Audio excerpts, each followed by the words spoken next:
Gracias por esta manera, amado Espíritu Santo. Gracias, gracias, gracias. Dele la gloria con aplausos, con grito de júbilo. Los cielos se abrieron aquí en Tempelén.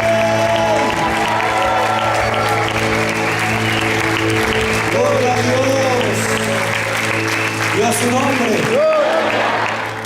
Sabe que antes de darle al pastor Daniel, estaba orando por algunas personas y cuando me pasaron dos o tres cositas, repetime tu nombre, Klaus, Mariano, bueno, Fernando, yo no me acuerdo de tu esposa. Yo sentía que ella estaba sintiendo dolores en su vientre y ella trabajase en las cárceles con mujeres y el Espíritu Santo puso una palabra, que lo que ella sentía eran dolores de parto. La Biblia dice que el apóstol Pablo gemía con dolores de parto para que Cristo fuese formado en los creyentes. Y yo no sabía lo que estaba pasando, lo único que sentía es que ella tenía su mano acá, yo sentía que eran contracciones. Ella me dijo, nunca en mi vida sentí contracciones, porque a mis hijos los tuve de cesárea. O sea que es sobrenatural lo que está pasando aquí. Esto no es... Yo quiero ser muy sincero. A veces se minimizan estas jornadas de evangelismo, pero cuando se vayan de este lugar, promocionen estas jornadas, porque estas jornadas dejan algo. Aunque nadie las reconozca, yo sé que nuestro Padre Gloria a Dios está en los cielos, las reconoce. ¿Cómo las reconoce? Soltando su presencia en cada jornada. Y una cosa que me llevo de regalo es que Dios bautizó con el Espíritu Santo a Betito.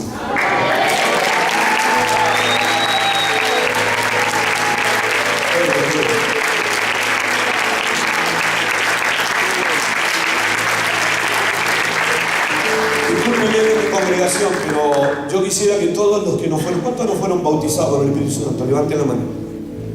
No hay tantos. Bueno, vamos a orar para que se vayan a Entre Ríos llenos del Espíritu Santo. Amén. Pastor Daniel Reyes me pidió, óreme, pastor. Vamos a orar por nuestro hermano. Yo, cada vez que lo escuché una vez sola predicar y me bendijo. En el retiro de este año, del anterior, fue una bendición. Y yo creo que Dios nos va a hablar, nos va a bendecir y nos va a enseñar a proyectar, amén, a planificar. Eso lo estamos viendo en la iglesia, pero Dios nos tiene que enseñar a todos, porque los creyentes somos medios desordenados. Amén. Vamos a orar por el Padre. Gracias por la vida de Daniel. Gracias, Señor, porque le has puesto una palabra y porque es la mente que organiza de este cuerpo, de esta comisión, y sé que la palabra que has puesto, la has puesto tú y nos va a bendecir a cada uno de nosotros. Va a bendecir a los ministros que somos líderes de iglesias, pero también a los líderes que están aquí, líderes de departamentos, Señor, y aquellos que están comprometidos. Señor, esta palabra que Él trae nos va a ayudar a planificar y a ordenarnos. Espíritu Santo, yo te pido en el nombre de Jesús, junto a Jorge, que lo bendigas y que lo uses sobrenaturalmente. En el nombre poderoso de Jesucristo. Amén y amén.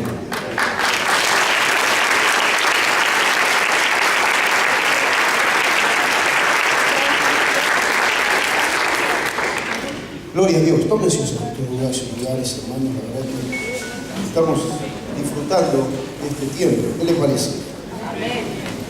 Además, cuando alguien recibe el bautismo del Espíritu Santo, yo creo que es una de las cosas más grandes que existen, ¿no?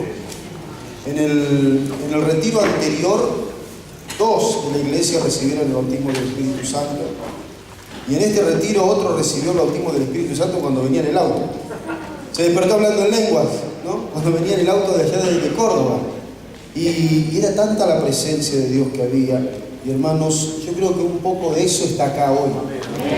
Eso se ha venido aquí, está aquí, el Señor está aquí. Como decía Sergio, a veces se minimizan muchas cosas, pero yo creo que va a llegar un momento en que estos eventos de evangelismo van a ser tan masivos que esto va a ser chico. Esto va a ser chico, los lugares van a ser chicos por lo que Dios va a hacer.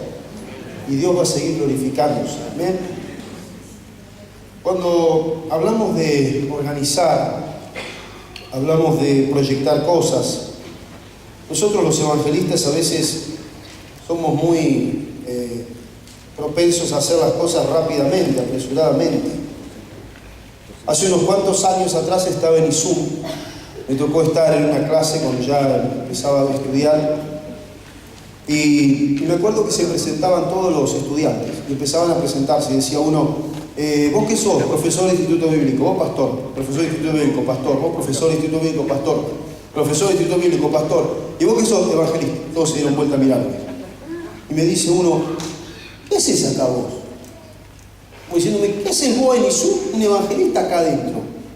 Y le digo yo, lo que pasa es que los evangelistas también se tienen que preparar. Y me dice, no, si los evangelistas lo único que saben hacer es predicar. La mujer que tocó el manto, Bartimeo el ciego, Lázaro ven fuera, y con eso ahí paró el mensaje de los evangelistas. La verdad que estás muy confundido. El evangelismo es mucho más profundo que eso. Usted sabe que los apóstoles evangelizaban y enseñaban. El evangelista no solamente predica o proclama el mensaje del evangelio, sino que también enseña. Una persona que se convirtió con el mensaje de la palabra de Dios, una persona que permanece, que es un creyente sólido, que avanza, que se desarrolla porque ha recibido la palabra, y la palabra de Dios fue la que lo cambió, lo transformó por el poder de Dios. Es verdad, los milagros atraen, transforman, son tremendos, pero la palabra tiene que ser predicada. Ahora, cuando hablaba de esto, estoy hablando de que nosotros tenemos que organizarnos mucho más de lo que estamos organizados. Y una de las cosas que nosotros tenemos en la palabra constantemente es que Dios siempre fue organizado, siempre. Y Él se preparó y Él se armó, y digamos, todo lo que Él desarrolló fue algo tan grande y tan poderoso que permanece hasta el día de hoy. Y es más, Dios tiene planificado hasta el último día. Cuando Jesús dijo, ni siquiera yo sé cuándo va a ser el día final en que el Señor venga a buscar la iglesia, el Padre sabe. Él tiene todo planeado a la perfección. Entonces, ¿cómo nosotros nos vamos a planificar? ¿Cómo no nos vamos a organizar? Yo no sé si voy a tener el power, pero sí quiero pasarles a todos al WhatsApp de evangelistas, les voy a pasar, sí, ahora se lo voy a pasar a eso, también a todos al WhatsApp del departamento de evangelistas WAP, así que los que lo tienen pueden compartirlo también, ¿sí? Compártanlo, lo tienen en el teléfono también.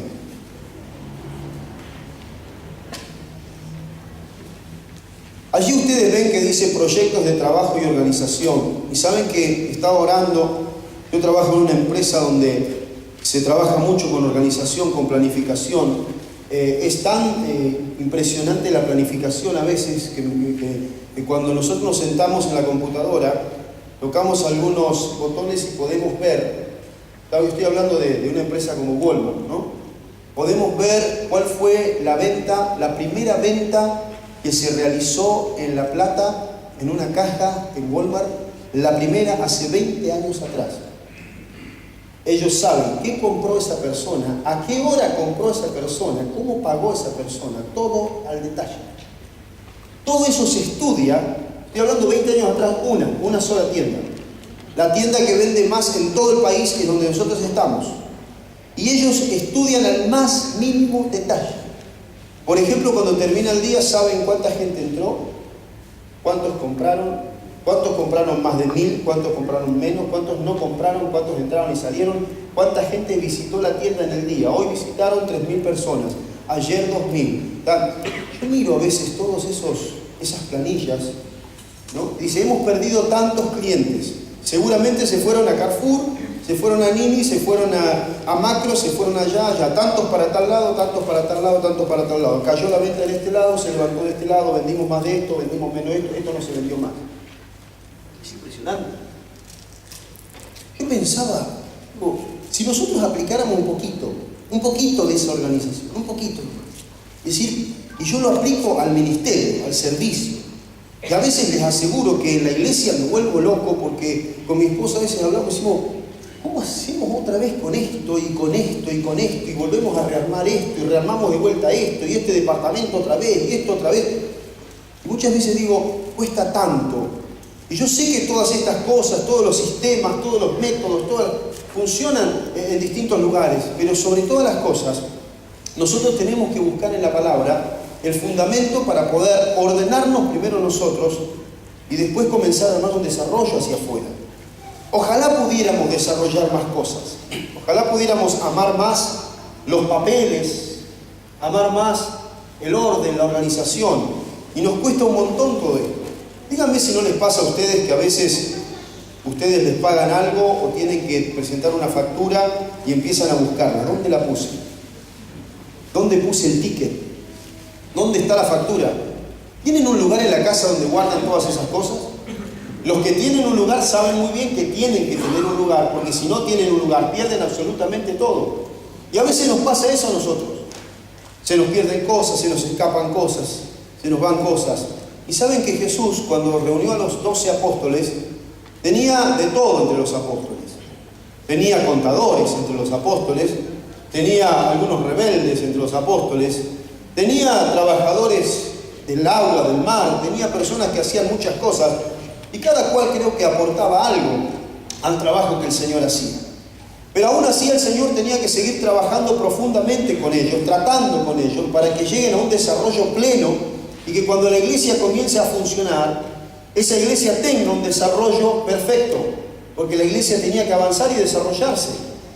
Nosotros amamos el fuego, pero usted sabe que el fuego sin control puede hacer desastres. El fuego descontrolado puede quemar absolutamente todo. Y después decimos, ¿y ahora qué pasó? Nosotros necesitamos que el fuego arda en una antorcha, que el fuego ilumine, que el fuego caliente, que el fuego consuma lo que nos sirve, pero no que genere un incendio que lo destruya todo. Y necesitamos ordenarnos en muchos aspectos.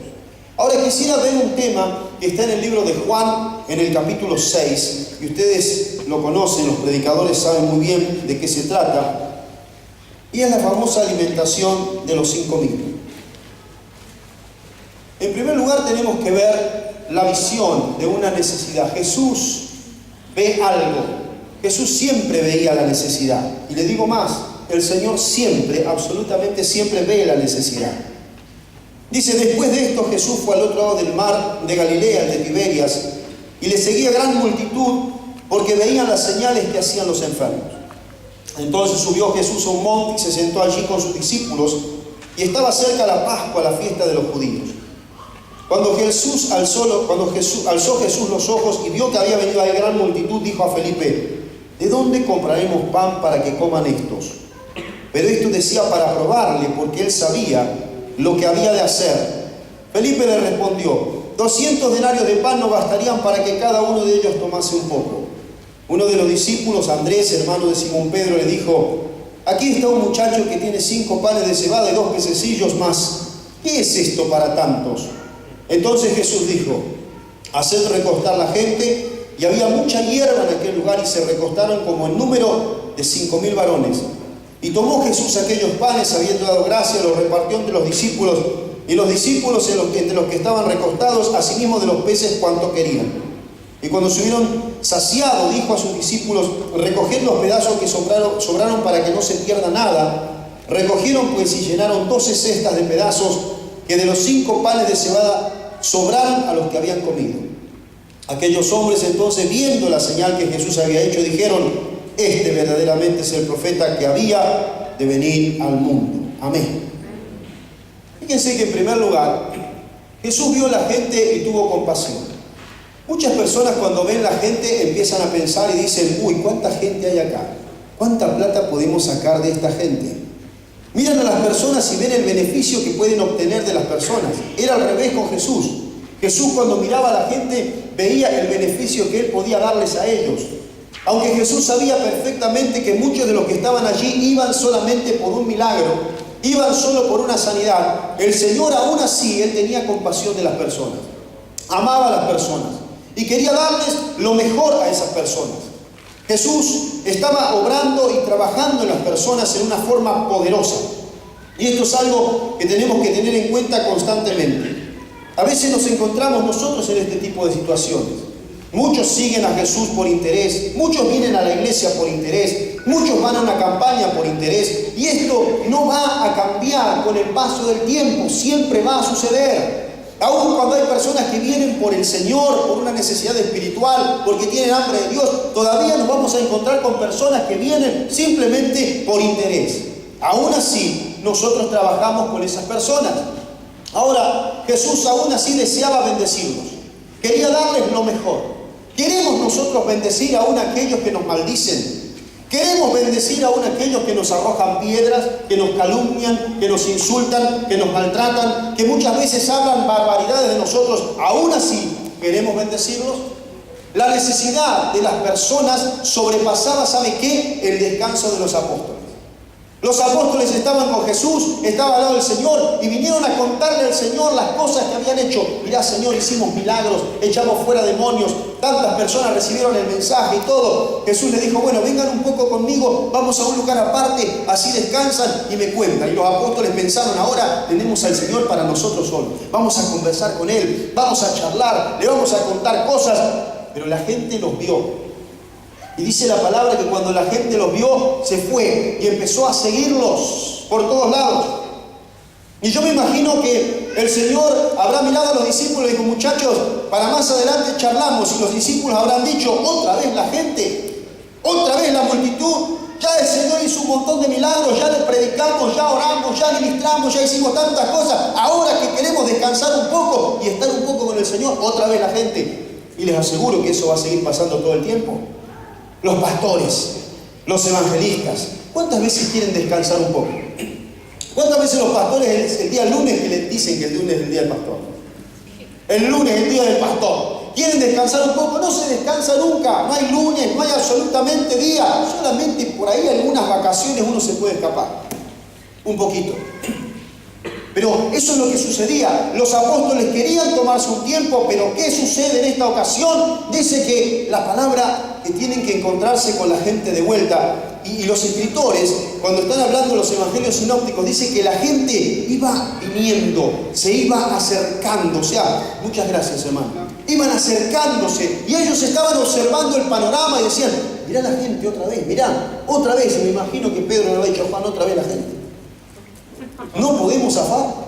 Siempre la gente. ¿Cuántas veces nosotros queremos un poquito zafar de la gente y no podemos? Tenemos que estar porque Dios nos llamó. No porque no amemos a la gente, sino que a veces estamos agotados, estamos cansados, necesitamos descansar. Pero ¿saben qué? Cuando viene la necesidad, el Señor nos da nuevas fuerzas para que sigamos ministrando. Amén. Amén. Ahora, allí viene la necesidad otra vez.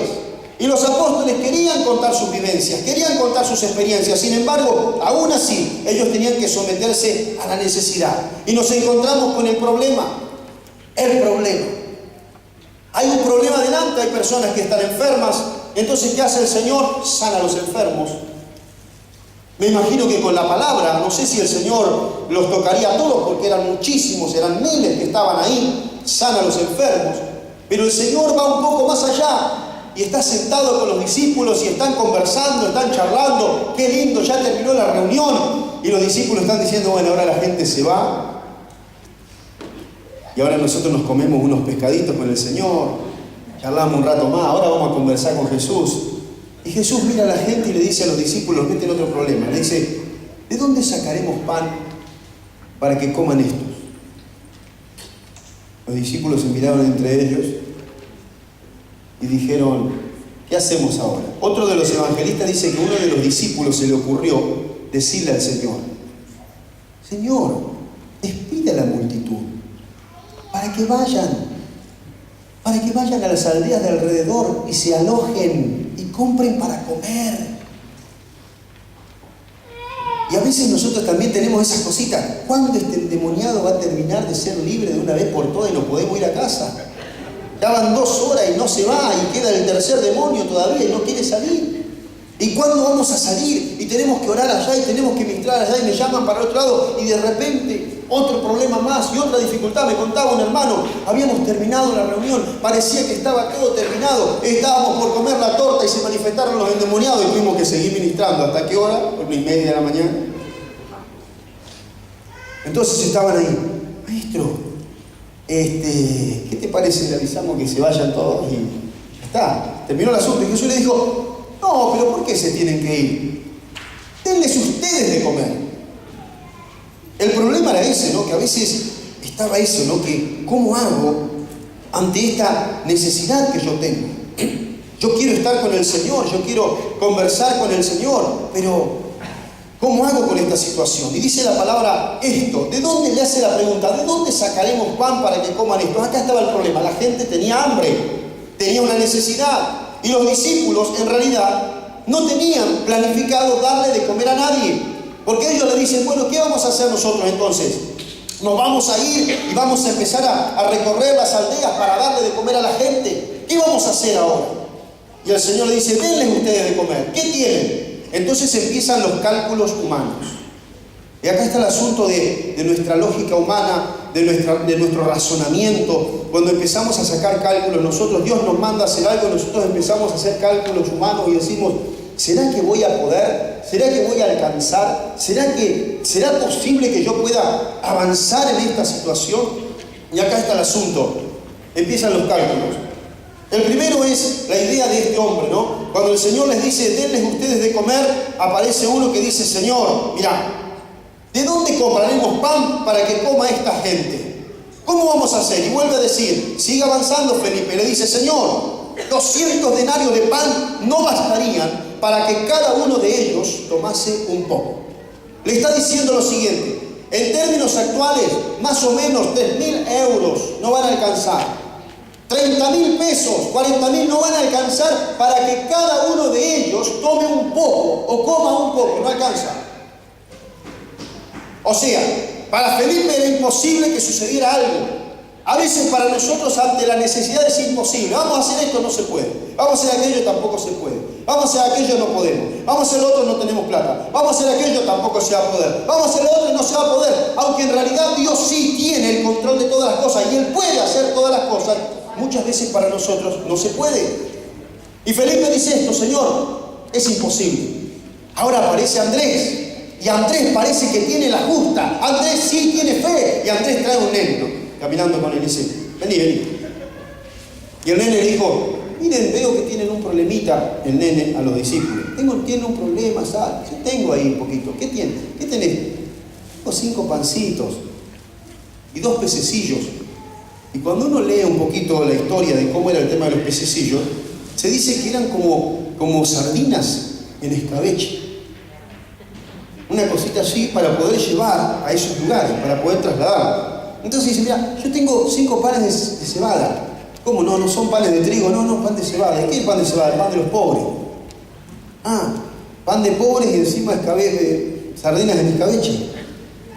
Qué poca cosa, ¿qué podemos hacer con esto? Pero, ¿vos qué quieres hacer? Yo quiero llevarlo al Señor para compartirlo. Yo me imagino que los apóstoles mirarían al chico y Andrés lo miraría y me dice, pobre muchacho, ¿no? Pero bueno, vamos a llevárselo al Señor. Y bueno, no vamos a matarle la fe al niño. Y lo llevaron. Vieron que los niños creen, ¿no? Los niños tienen fe. Los niños creen. Yo me acuerdo que el niño oraba por mi mamá, terminaba de orar y decía, mamá, levantate, dale, ya está sana. Y mi mamá, pero ya está sana si ya oramos. Y los nenes tienen fe. Entonces, ¿qué le dice el nene? Bueno, acá están mis 5 panes de cebada, 2 pececillos, y se los lleva al Señor. Entonces Andrés le da la frase matadora. Y le dice, pero, ¿qué es para tanta gente?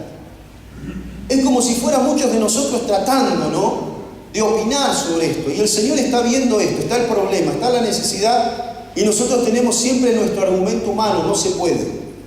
Nosotros llevamos casi 4 años trabajando con evangelismo.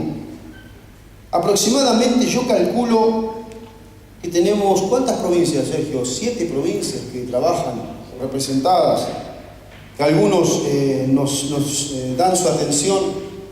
Hay lugares donde no hemos llegado, hay provincias que están cerradas para evangelismo. Hay lugares donde nos encontramos con que no sabemos lo que hay. No sabemos si hay evangelistas, si no hay. Hay lugares donde los pastores dicen que el evangelismo no hace falta. Hay lugares donde dicen, ¿para qué queremos evangelismo si tenemos células? Hay lugares donde dicen que es imposible, que esas cosas no llaman la atención de la gente, que la gente está para otra cosa, que los hermanos no tienen carga, que bueno, que no tenemos medios, que no tenemos recursos. Y nosotros sabemos que nuestro Dios sí tiene los medios. Y creemos que Dios también va a conmover y va a levantar a todos los evangelistas del país en la República Argentina. La vez pasada me contaba alguien, nos contaban los hermanos que habían conversado con un hombre americano que estuvo viajando por toda Latinoamérica y dijo, mire, están cerrados casi todos los departamentos evangelísticos de Latinoamérica, el único que no está cerrado es el de Argentina porque algo está pasando, algo está funcionando. ¿Sabe lo que pasa? Es la presencia de Dios. No son recursos humanos, no son medios humanos, no son nombres humanos, es el poder de Dios en Dios. Es la presencia de Dios la que hace las cosas. Ahora, acá está la necesidad y nos encontramos con estos planteos humanos. Los discípulos estaban viendo el problema, Jesús estaba viendo el proyecto era el plan, el proyecto era el sueño. Él sabía que podía hacer algo, él sabía que iba a hacer algo, pero él quería ver hasta dónde lo iban a seguir. Y a veces está ahí, Dios nos pone delante de un desafío y nos pregunta, ¿hasta dónde me van a seguir? ¿Hasta dónde van a ir conmigo? ¿Hasta dónde van a avanzar? Nosotros decimos muchas veces, no podemos porque nos critican, no podemos por los problemas, no podemos por la lucha, pero Dios nos sigue mostrando el desafío y nos está mostrando sobre todas las cosas esto. No te concentres en el problema, no te concentres en el desafío, concéntrate en el Señor, porque Él tiene el control de todos los problemas, Él tiene la solución a todos los problemas, Él tiene la respuesta a todas las preguntas que tenemos. Aleluya. Ahora, en las manos del Señor es otra cosa, está la búsqueda de respuestas. Y Dios comienza a preguntar, y muchas veces Dios nos pregunta a nosotros, ¿qué vas a hacer? Y yo empiezo a calcular, y empiezo a sacar cuentas, y empiezo a organizarme mentalmente y a decir, no, bueno, hasta acá llego, Señor, más de allá no puedo, más de esto tampoco, más de esto tampoco. Y Dios me sigue poniendo delante el problema. Cuando el Señor tomó en sus manos el pan y tomó los peces, y dijo, bueno, vamos a hacer algo con esto. Yo me imagino que los discípulos habrán mirado, bueno, el Señor debe estar apelando a la solidaridad. Viene un chico, lo pone ahí adelante y dice, miren, si este niño sacó los panes que tenía guardados en la bolsita y los pescaditos para compartirlos, saquen ustedes los pancitos que tienen en la bolsita, saquen los pescaditos y compártanlos. ¿Usted cree que tal vez muchos de los discípulos pensarían, el Señor seguro va a motivar, les va a decir a la gente que bueno, que saquen lo que tienen guardado? Otro día, bueno, el Señor iba a llamar al niño y le iba a poner delante y le iba a decir, mira, haz una cosa, anda con estos panes y estos pescaditos, comelos por ahí porque si no te los van a quitar. Tranquilo. Está bien que sos muy bueno, pero mira que no le damos de comer a nadie. Dice que el Señor tomó los panes. Entonces yo me imagino que la tranquilidad del Señor empezó a perturbar a los apóstoles. Y empezaron a decir, ¿qué está pasando acá? ¿Saben lo que era ese pan o esos panes y esos peces? Eran los recursos que tenía un niño para sobrevivir en el desierto. Era lo poco que él tenía para sobrevivir. Y yo sé que hay muchos que tienen panes de cebada y tienen pececillos. No tienen nombre, no tienen fama, no tienen dinero, no tienen respaldo, no tienen apoyo, no tienen absolutamente nada. Lo que sí tienen es un corazón. Que aunque sea un corazón débil, aunque no tenga mucha fuerza, se atreven a venir y ponerlo en las manos del Señor y decirle, Señor, es poco lo que tengo, pero yo sé que en tus manos lo poco se convierte en mucho para la gloria de nuestro Dios. Aleluya.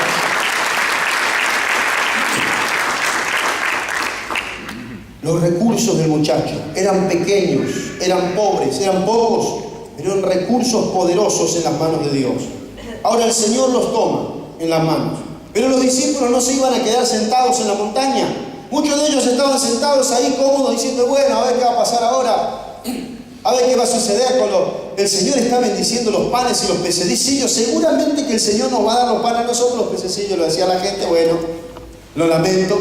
Pero de repente el Señor le dice, muchachos, hey, no se me duerman, despiértense, vamos, levántense, vamos a trabajar. Ponen todo. ¿Se despertó alguno, no? Sí. Bueno, de repente, de pronto, los discípulos dicen, ¿qué pasó, Señor? Sí, ¿ahora qué hacemos? Sí. Hagan recostar a la gente de 50 en 50, váyanse a trabajar. Entonces, ¿qué hicieron los discípulos? Tuvieron que ir a trabajar. ¿Saben que Dios nos va a bendecir? Pero el Señor nos va a mandar a trabajar. Dios nos va a bendecir, pero Dios nos va a mandar a hacer algo. Dios nos va a bendecir, pero nos va a mandar a hacer recostar la gente de 50 en 50. Dios va a hacer milagros, pero Dios quiere que nosotros hagamos nuestra parte. Ahora, ¿qué habla esto? ¿O qué quiere decir esto? Jesús no le dijo, háganlo sentar de un montón, en montones. Hagan que se sienten como se les dé la gana. Si algunos quieren estar todos juntos, pónganlo ahí, el otro pónganlo allá, pongan 100 allá, 150 del otro lado, 100 del otro lado, 40 del otro lado. No, Jesús dijo de 50 en 50. De 50 en 50, les da una orden, establece un parámetro, les da a ellos un número, les dice lo que tienen que hacer exactamente. Eso está hablando de organización. Jesús estaba organizando un milagro. ¿Qué me parece? No, pero los milagros son locos. ¿Saben que Dios no hace nada loco? Dios hace todo bajo su control absoluto, aunque a los hombres les parezca loco. Cuando le preguntaron a Einstein, que era cristiano, cómo descubrió la teoría de la relatividad, los científicos estaban esperando, seguramente este hombre nos va a dar a nosotros un discurso matemático, físico, químico. Él dijo, no, miren, ¿saben que yo cerré los ojos por un momento y me imaginé que estaba sentado arriba de un rayo, iba volando en el rayo a toda velocidad y empecé a calcular, ¿no?, la velocidad del rayo y yo en el rayo y todo lo que pasaba, y de ahí salió la teoría de la relatividad. Y los científicos se miraban, ¿cómo puede ser que este tipo nos esté diciendo a nosotros que la teoría de la relatividad la sacó de un rayo y él sentado arriba de un rayo?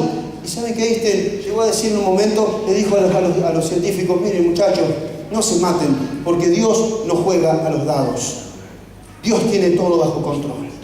Cuando le dijeron a Planck, el famoso creador de la pared, porque hay como una parte, un límite que tiene la física, donde no se puede pasar más allá, él creó esa teoría, ese sistema, y le dijeron, ¿qué es lo que había del otro lado? Él dijo, miren, todos nosotros podemos llegar hasta un punto, llegamos hasta un lugar con nuestra ciencia, con nuestra capacidad, con nuestro poder, llegamos hasta un lugar, pero de ahí una pared en ese lugar, y cuando uno mira del otro lado de la pared, lo que está allí es tan grande, es tan poderoso, es tan infinito que nosotros, los seres humanos, no podemos llegar allí, y eso que está allí es el poder de Dios que controla todas las cosas. Ese es el Señor que nosotros tenemos.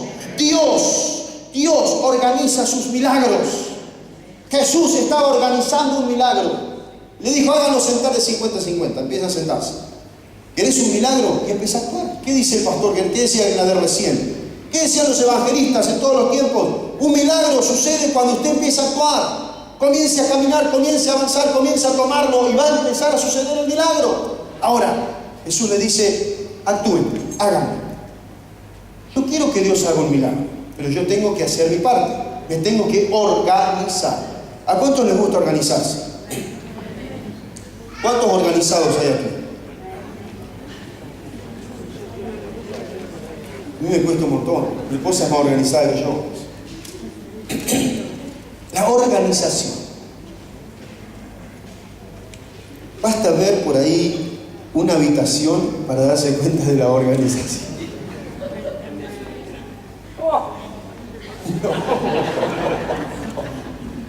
Una habitación. A veces una cocina. Hay algunos que van organizando los platos sucios. Los platos platos, los hondos, te dan todo sucio. Algún día los voy a lavar, ¿no? La organización. ¿Cómo nos organizamos? ¿Cómo hacemos el culto? Y la verdad no tengo idea. A ver, vos que podés cantar, vos venís, podés orar, vos podés hacer esto, vos podés hacer aquello, ya está, ahí está organizado.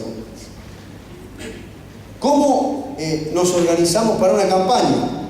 Y yo me acuerdo años atrás que se decía 4 chapas, unos cuantos foquitos, ya tenemos la campaña hecha. Y van pasando los años, y como hoy contaba Iván también, aparece, vamos a hacer un video para la iglesia, y un hermano que sacó un video, los hermanos zapateando, gritando, y nadie mueve, y se lo pone en internet ahí, ¿no? Y aparece y dice, Dios, no. La organización. ¿Cómo nos organizamos en la iglesia para evangelismo?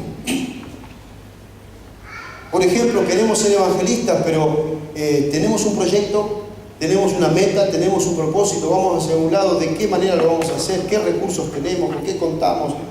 ¿Podemos poner todo eso dentro de una carpeta y entregárselo al pastor? Algunos dicen, yo lo persigo al pastor por todos lados para decirle que quiero que armemos un departamento de evangelismo dentro de la iglesia y el pastor siempre me escapa. Uno, vaya, a la librería, cómprese una carpeta de la mejor que encuentre, imprima unas hojas maravillosas y póngale proyecto del departamento de evangelismo local y escríbalo a todo color, en una carpeta hermosa, y ponga del otro lado un índice que diga presentación, introducción, y que diga objetivo. ¿Cuál es el objetivo de este departamento? Después que usted escribió el objetivo, empieza a poner qué recursos tenemos. Después que puso los recursos, ponga los plazos en los que vamos a ir realizando las cosas. ¿Me entiende lo que le digo? Después ponga presupuesto. Y por ahí el pastor va a decir, ¿cómo presupuesto? No, vamos a esperar un poquito. Pero ¿saben qué? Presénteselo en una carpeta y dígale, mire qué carpeta, pastor, le traje. Júntense todos los evangelismos y cómprense la mejor carpeta que encuentren en la librería y preséntesela al pastor y al pastor. Este es el proyecto del departamento de evangelismo. Y el pastor va a agarrar el proyecto y lo va a tener ahí y lo va a mirar y decir, la verdad es que se preocuparon por esto. Y va a empezar a ver qué es lo que hay ahí. Y va a empezar a observar y los va a llamar y le va a decir, ¿qué les parece si arrancamos con el departamento de evangelismo local en la iglesia? ¿Qué les parece a ustedes? No, pero estamos orando hace años y años para que Dios toque al pastor. ¿Pero le llenaron una carpeta alguna vez? No, la verdad que no.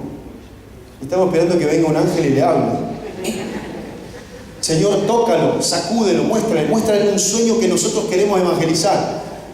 Pero hermano, llévele una carpeta, haga una cita con el pastor, invítele un asado al pastor y diga, pastor, ¿sabe? Tenemos un asado para usted, queremos presentarle algo especial. El pastor va a ir al asado y ahí... No, Sergio, nosotros tenemos evangelismo en la iglesia. ¿Me entiende, hermano? ¿Me entiende? Se habla un poco de organizarnos. ¿Cómo nos organizamos? Hablar, insistir. Una de las cosas que tenemos que hacer los evangelistas es insistir.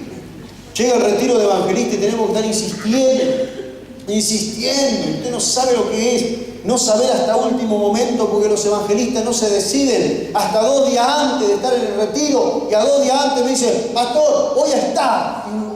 Y Dios. Y el hotel me preguntó 10 veces quiénes iban a estar, cuántos eran, si eran hombres, mujeres, dónde iban a estar ubicados y todo. Y llegan un día antes, o un día, falta que en el mismo día caen los evangelistas. Dice, pero podríamos organizarnos un poquito más, ¿no podríamos ser un poco más bautistas para organizarnos? No, pero yo me muevo por el Espíritu. Hermanos, el Espíritu Santo es más ordenado que el sistema del mundo, que todas las cosas que existen. El problema no es el Espíritu, el problema somos nosotros. Entonces acá está el asunto, los hizo sentar de 50-50. Jesús les dijo que sean de 50-50. ¿Y qué tenían que hacer los discípulos? Dice que no es que tenían que llamarlo y decir, muchachos, siéntense ahí, pónganse por ahí. No, dice, anda a buscarlo y hacelo sentar. Llevarlo, empujarlo, moverlo, insistir, llevarlo, hacelo sentar. Y cuando se sienten ahí, algo va a pasar. Pero hacelo sentar, que se sienten. Ahí está el asunto. Yo tengo que hacer mi parte y Dios va a hacer la suya. Pero yo tengo que hacer mi parte. Entonces tengo que empezar a organizarme. Tengo que tomar esa carpeta, llevársela al pastor. Tengo que empezar a anotar, tengo que preguntar, tengo que ver qué es lo que sucede, qué es lo que pasa, cuál es la necesidad. ¿Cuántos en la iglesia tienen carga por el evangelismo y ni siquiera nos hemos enterado todavía? ¿Cuántos? ¿Cuántos quieren trabajar en los hospitales? ¿Cuántos en las cárceles? ¿Cuántos en la calle? ¿Cuántos hacer campañas? ¿Cuántos hacer horas felices? ¿Cuántos aire libre? ¿Cuántas personas quieren trabajar en distintos lugares? ¿Cuántos quieren ir a otras provincias? ¿Cuántos quieren ir a otros pueblos, a otras ciudades? ¿Cuántos tienen una carga por esto? Entonces empezar a proyectar cosas, pero la proyección tiene que ver con un sueño, la organización tiene que ver con el armado de un proyecto. Yo empiezo a armar ese sueño, yo bajo ese sueño al papel, yo escribo ese sueño y ahí comienza a desarrollarse. ¿Se entiende esto? ¿Cuántos sueños tiene usted escrito? No, yo sueño un montón, pero no escribo ninguno y después me olvido de todos los sueños que tengo. ¿Cuánto tiene una libretita al lado de la mesita de luz? ¿O el celular? y anota sus sueños, sus planes, sus proyectos, sus ideas. Háganlo sentar de 50 en 50. Jesús estaba organizando un milagro. Después de esto, ¿qué dice el Señor? Ahora sí, empiecen a repartir el pan. Bueno, fueron los discípulos a buscar pan. Vamos a buscar de los 5 panes y vamos a ver qué hacemos. Y algunos de los 5 panes y después, sí, ¿qué hacemos con esto ahora? Y cuando fueron a buscar, había un canasto lleno. ¿Cómo un canasto? Fueron a buscar, había otro canasto. Fueron a buscar más y había otro canasto. Y después había otro. Y había otro canasto. Y seguía habiendo canastos. Y más canastos. Y más canastos. Y la gente comía. Y se calcula que en realidad eran más de 15.000 personas. Porque dice que casi siempre no se contaban las mujeres y los niños. Y casi siempre las mujeres y los niños eran más. Y que comieron hasta saciarse. Comieron hasta saciarse. No dice que los discípulos comieron antes. Dicen que los discípulos le sirvieron a los que estaban sentados ahí en el pasto. Les voy a decir una cosa, hermanos. Nosotros estamos para servir a aquellos que tienen la necesidad. Y muchas veces nosotros queremos comer antes. Y si voy a comer antes para estar bien, para ir a... No, Dios me manda a servir a los demás. Y Dios va a fortalecerme mientras yo sirvo a los demás. Pero Dios me manda a mí a servir primero. Y ellos sirvieron.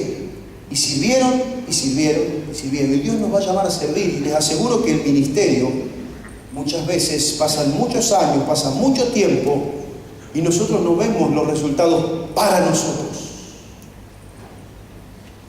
Y algunos dicen, los beneficios del ministerio no los vemos. Y algunos piensan, qué bien que la pasan los predicadores de la palabra. La pasamos muy bien los predicadores de la palabra. La pasan bárbaro. ¿Qué te gustaría ser? Predicador, porque la verdad, viajan por todos lados, sacan fotos por todos lados, Grenader está en todos lados, saca fotos por todos lados, paisajes de todo tipo. Y a veces nosotros pensamos que el ministerio es pasarla bárbaro. Y algunos quieren ser ministros del Evangelio para ser turistas. Voy a predicar al lado, una selfie acá estoy en las ruinas de San Ignacio. Ahora estoy en la casa de Quiroga, acá, esta es la cama de Quiroga, que está la moto que Quiroga tiene de matarse. Me voy allá a Mendoza, allá está las montañas, eso que se ve allá al fondo. ¿Y qué estás haciendo ahí? Estoy predicando. Lo que menos se vio es en la predicación del evangelismo, de los cultos, nada, pero si las fotos turísticas están por todos lados. Y creen algunos que el ministerio es pasarla bárbaro, pasarla bien. Y hermanos, no la pasamos bien. Primero porque nos ganamos el peor de todos los enemigos, que es el diablo. Porque al diablo los que no hacen nada no lo molesta, pero a los que sirven a Dios les aseguro que son su blanco continuo, constante. Si estamos sirviendo en una iglesia, si somos pastores y a la vez evangelistas, tenemos el problema psicológico de los pastores. Los pastores creían hasta hace mucho tiempo que las ovejas eran, ¿cómo decir?, esos corderitos que nunca jamás hacen nada, que son lo más inocente y dulce y maravilloso que existe sobre la tierra. Hasta que nos dimos cuenta que las ovejas también te pueden pasar por arriba, que hay cada ovejita, que a veces tenemos dentro del rebaño de ovejitas, cabritos y cuánta cosa más. El problema es que a veces tardamos mucho en darnos cuenta cuáles son los cabritos y bueno, mientras tanto los problemas que tenemos. La vez pasada iba por una provincia y le digo a mi esposa, mirá, y había como un redil, ¿no? Y adentro del redil había un montón de ovejas y cabras. Yo nunca había visto una cosa así. Ovejas y cabras juntas, digo, en el mismo rebaño, están juntas, sí, pueden juntarse. El problema es que muchas veces nos juntan a nosotros en la iglesia. Y tenemos cada lío. Entonces tenemos que servir al Señor y encima la carga psicológica que uno tiene, los mensajes, los WhatsApp. ¿Vieron que tenemos el WhatsApp ahora? Los grupos de WhatsApp de la iglesia, Dios mío. El grupo de WhatsApp de músicos, el grupo de WhatsApp de alabanza, el grupo de WhatsApp de los líderes, el grupo de WhatsApp de Macea, el grupo de WhatsApp de la fraternidad, el grupo de WhatsApp de los jóvenes, el grupo de WhatsApp. Y los pastores estamos en todo porque tenemos que pase.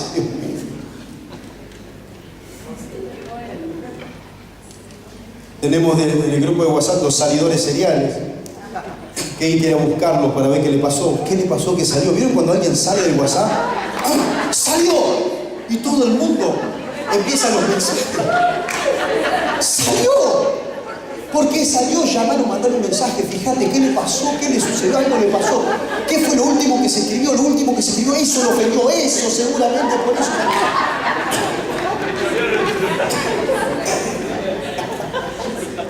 por ahí sí afanó en el celular, cambió el número o algo. Avise, hermano, porque sabe que eso es terrible. Y nosotros pasamos todas esas cosas y a veces no hay descanso y tenemos que servir igual, y tenemos que predicar igual, y tenemos que orar igual, y tenemos que ministrar igual, y tenemos que encontrar a los que se enojan con nosotros, a los que salen de la iglesia. Y los pastores a veces, cuando alguien se quiere ir de la iglesia, está esperando que el pastor le diga que se vaya, para después poder decir el pastor me echó.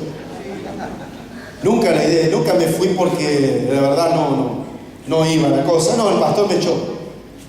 ¿Sabe? Uno le dice por ahí, trata de ser lo más diplomático posible, dice, hermano, ¿sabe? Yo estoy sintiendo en el Señor que usted podría desarrollar mejor su vida espiritual en otro lugar. Tal vez yo no soy la persona adecuada o que tiene la capacidad para poder ministrar a una persona como usted, con su nivel, con su capacidad.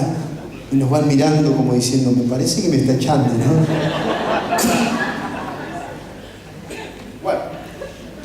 Ahora le digo esto, hermano, le digo esto. Acá está el asunto. Jesús los hizo trabajar a ellos sin que ellos se hayan sentado a comer todavía, pero ahí comienza a suceder el milagro. Y el milagro empieza a suceder cuando yo comienzo a hacer las cosas. Yo oro, es verdad, oro, pero armo la carpeta. Yo oro, preparo la carpeta y se la llevo al pastor. ¿Cuántos de los que están aquí no tienen evangelismo en su iglesia? No tienen grupo de evangelismo en su iglesia. Hernán, vamos a orar por vos para que puedas llevar la carpeta al pastor. La llevaste. Tenés que llevar otra entonces. Con café. Más grande. Un asado. Un asado allá. Ahora, hacer la parte nuestra, aunque cueste. ¿Sabe lo que lleva el ayuno? Los que ayunan. Yo sé que muchos de los que están aquí son gente de ayuno y de oración. Gente que se levanta en las madrugadas a orar. Gente que ora durante la noche. Gente que ora más o menos. Gente que más o menos ayuna.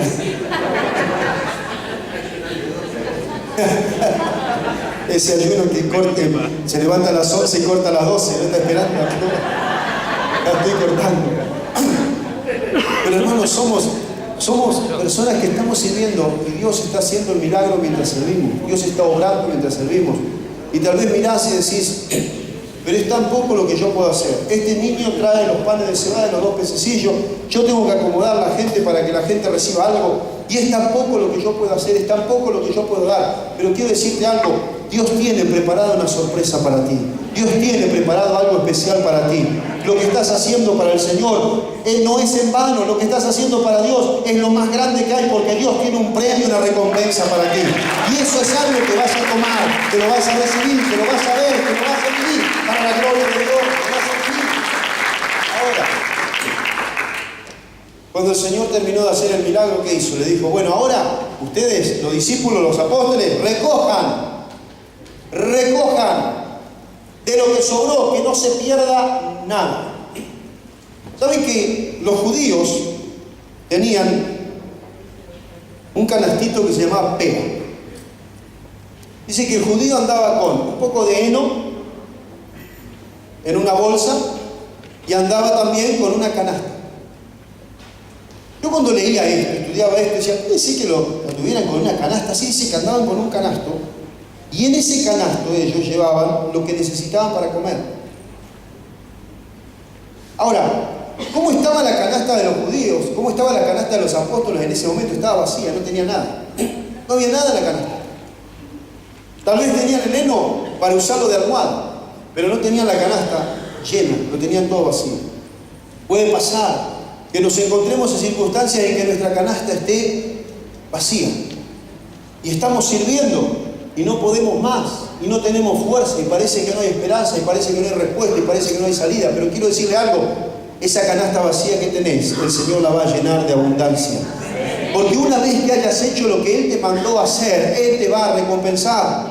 El apóstol Pablo, dicen, La palabra, cuando nosotros leemos en los Corintios, cuando él lo cuenta, cuando cuenta en otras cartas, él dice que él ha sufrido, que ha pasado ayunos, que ha pasado desvelos, que ha pasado naufragios, que ha estado entre falsos hermanos, que ha pasado peligros terribles, que ha pasado circunstancias tremendas, pero no importa, él sigue adelante. Y uno dice, ¿qué es lo que mueve a alguien a seguir adelante a pesar de todo lo que le pasa, a pesar del rechazo, a pesar del odio, a pesar de que lo apedreen, a pesar de que lo metan en la cárcel, a pesar de que lo quieran matar? ¿Qué es lo que hace que alguien siga? ¿Sabe qué? El Señor le preparó, le prometió una corona, y esa corona estaba preparada para él. Y él le dice a Timoteo: Timoteo, predica, haz lo que tienes que hacer, predica la palabra, haz obra de evangelista, cumple tu ministerio, porque yo ya estoy para ser sacrificado, el tiempo de mi partida está cercano, pero he peleado la buena batalla, he acabado la carrera, he guardado la fe, por lo cual el Señor me dará la corona que ha prometido, esa corona de justicia,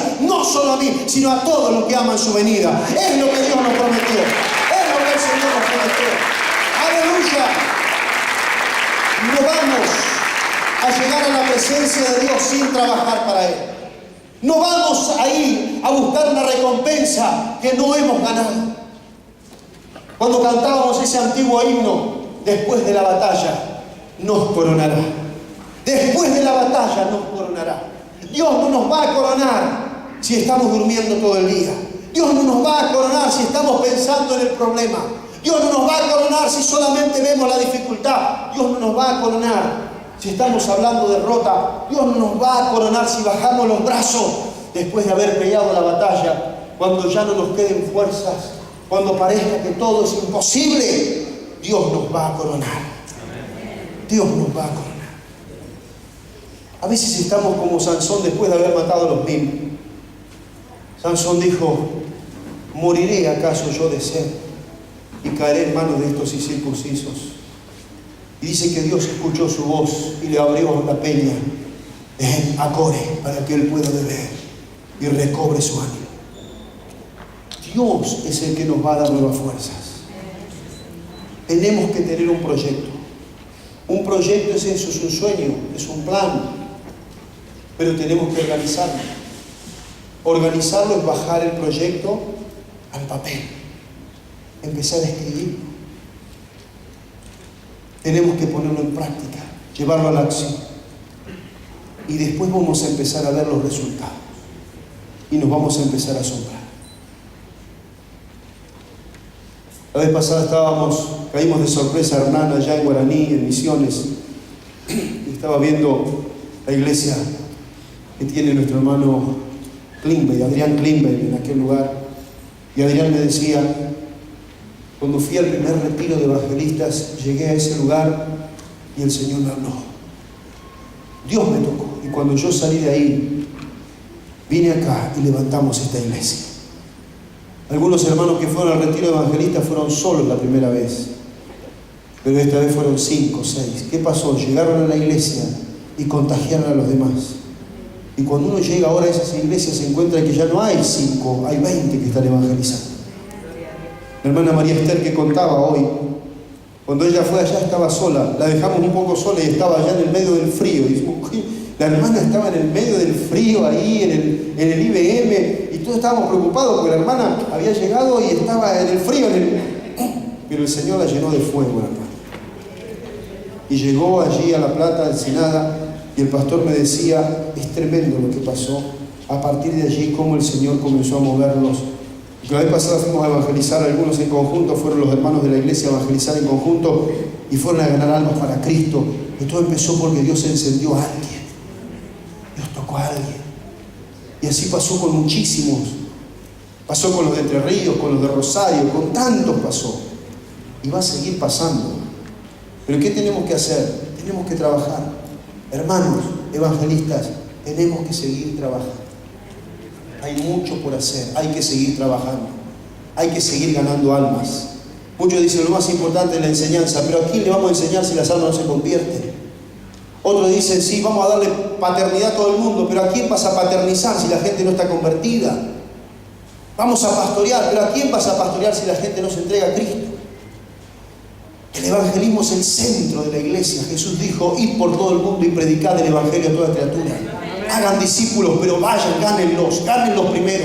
Yo no puedo hacer discípulos si primero no los gano. Yo no puedo tener discípulos si no están convertidos a Cristo. Es ahora la oportunidad. Este es el tiempo y esto es importante tenerlo en cuenta. Entonces, termino con esto. Tenemos un sueño, que no se quede en sueño. Escríbalo, transmítalo. Sabe que lo que usted va a transmitir va a contagiar a otro, y a otro, y a otro, y a otro, y a otro. Y eso va a generar que un día usted empiece a recoger las cestas llenas y empiece a ver la recompensa que Dios le está dando por lo que Él hizo, por lo que el Señor ha hecho. Póngase de pie en la presencia de Dios. Yo le voy a pedir que se acerque a alguien ahora, al lado suyo, cerca, pero acérquese a alguien, a uno acérquese. Y ore por él. Ministre. Señor, yo te pido que tú hagas que ese sueño que él tiene pueda ser realidad. Yo te pido que tú hagas que ese sueño que ella tiene pueda ser realidad. Señor, dale el poder, dale los recursos, dale los medios para que ese sueño que tiene mi hermano, lo pueda llevar a cabo.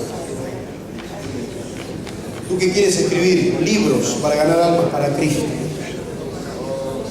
Tú que estás soñando estar en los medios de comunicación para ganar almas para Cristo. Tú que estás soñando sostener la obra misionera. Tú que estás soñando en poner dinero para la obra evangelística. Tú que quieres levantar un equipo evangelístico. Tú que quieres comprar equipos de audio. Tú que quieres tener un camión que recorra las provincias para predicar la palabra en los pueblos, en las ciudades. Tú que quieres proyectar películas a los niños. Tú que quieres escribir tratados. Tú que quieres imprimir miles de tratados. Tú que quieres.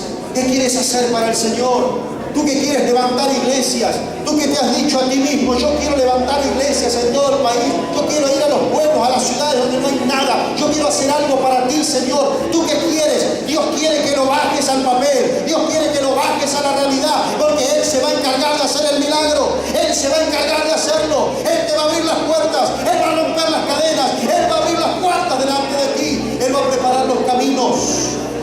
¿Tú qué quieres? Tú que sueñas en ganar a tu familia para Cristo. Tú que deseas profundamente que Dios se glorifique en tu ciudad. Tú que tienes contacto con políticos. Tú que tienes contacto con gente importante. Quieres ganarlos para Cristo. Dios está viendo tu corazón ahora. Dios está mirando eso, porque no es solamente tu sueño, no es solamente tu proyecto, tu plan, es lo que Dios puso en tu corazón. Lo que Dios quiere ahora es que te atrevas a creer, y a llevarlo a la práctica, porque Él se va a glorificar. Comienza a orar por tu hermano. Algo va a pasar, puertas se van a empezar a abrir. Dios va a empezar a sorprenderte. Dios va a empezar a sorprenderte, aleluya. Oh, Ribacanda, la Masaita, la Machaca, Maya, Sama. Padre, gracias por la presencia de tu Espíritu Santo. Padre, gracias por la presencia de tu Espíritu. Señor, en este momento, en esta tarde, estamos aquí, estamos en tu presencia. Te damos gloria, te damos gloria, te damos gloria, te damos gloria, porque tú has puesto en cada uno un sueño, tú has puesto en cada uno una visión, tú has puesto en cada uno un plan, y tú, Padre, tú lo vas a realizar en nuestra vida, tú lo vas a realizar en nuestra vida, por el poder de tu Espíritu, por el poder de tu Espíritu, por el poder de tu Espíritu. Esa gloria nos golpee, Señor, nos toque, nos llene, nos renueve, Dios nos lleve a tu gloria, Padre. Oh, Shabarrabakanda la Masaya, oramos los unos por los otros, lo creemos, está pasando, hay puertas que se abren, hay cárceles que se abren, hay ataduras que se caen, hay yugos que se rompen por el poder de Dios ahora. Señor, sigue ministrando, da claridad esa visión, Padre, da claridad esa visión, Padre, da claridad esa visión, Señor, da claridad ahora, te estás dando esa visión, te estás mostrando ahora, Dios te está mostrando ahora, ahora es tuyo en el nombre de Cristo.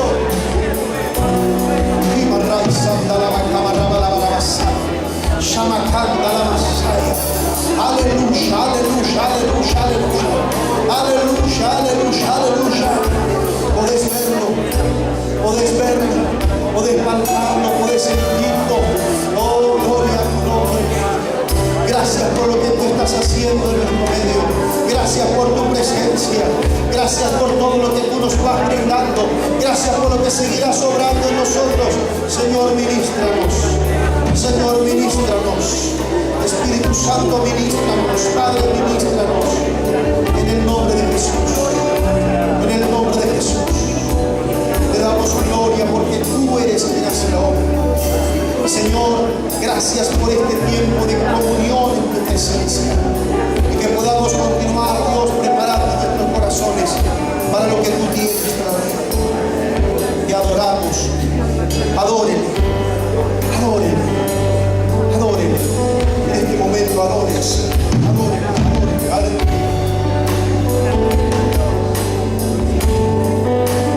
Vamos a adorarle.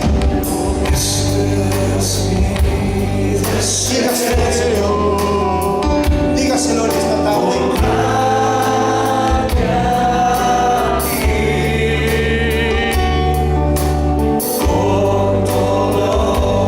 Mi ser, te adoro a ti.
Jesús está aquí.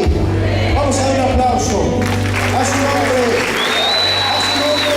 A su nombre. Amén. Gloria a Dios. Qué bueno que es el Señor. Dios nos ha bendecido y falta todavía lo mejor. Pronto van a venir muchos hermanos más que van a ayudar con el culto también. Vamos a tener un culto de gloria. Un culto, una fiesta en la presencia.